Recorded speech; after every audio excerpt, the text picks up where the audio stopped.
Mesdames et messieurs, le ministre des Finances l'annonce comme une victoire pour l'économie camerounaise.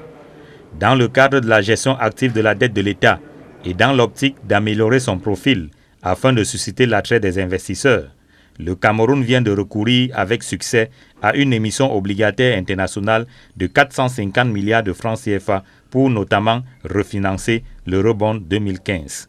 Devise de l'émission, euros.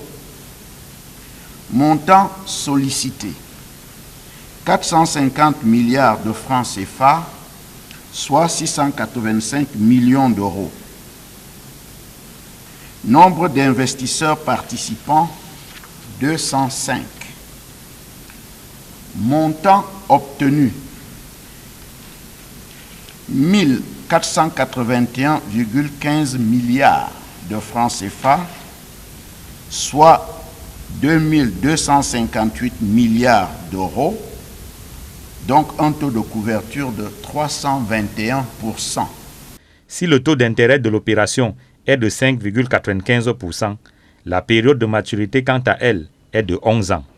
Pour le ministre des Finances, malgré un contexte particulièrement difficile, dû notamment à la crise sanitaire du coronavirus, les investisseurs restent positivement marqués par la situation politique et sociale du Cameroun, ainsi que ses acquis et perspectives économiques à moyen et long terme.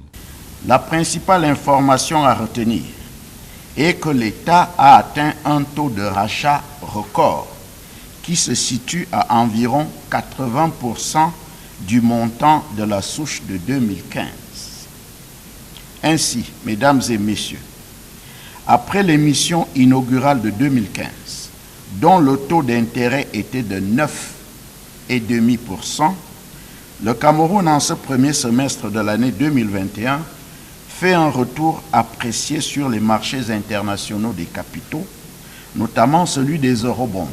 Le recours à une émission obligataire internationale afin de refinancer l'eurobond a été annoncé le 22 juin 2021. Dès le lendemain 23 jusqu'au 29 juin, s'en est suivi un roadshow à Paris en France, au cours duquel se sont succédés des réunions et négociations entre la délégation camerounaise et une centaine d'analystes financiers.